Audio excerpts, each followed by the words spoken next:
This one is about my landlord.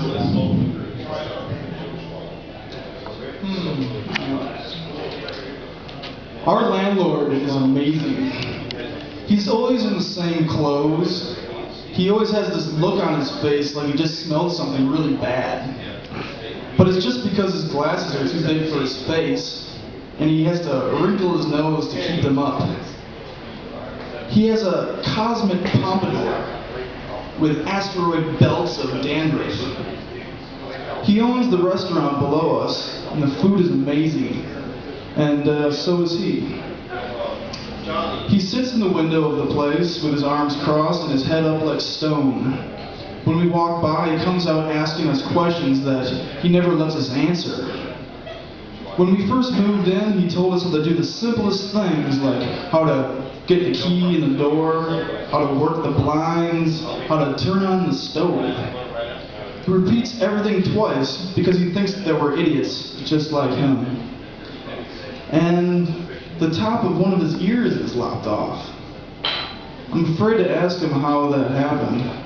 Not afraid of him or the story, I'm just afraid of how long it might take him to explain. There is no lease, and he prefers to get his rent in cash. He's happy to lie to the gas company for us.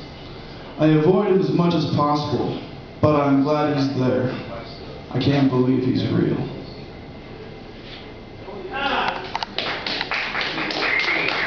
Alright, I have just one more.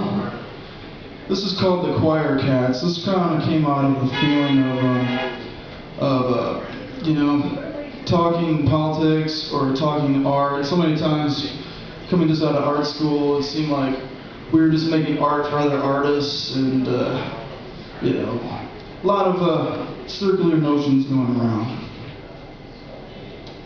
The weeping sound of stars falling, the slide whistle of womp womp womp streetlight trombones, the steel guitar of whiny existential alley cats, the cowboy goatmen and leather-clad bats.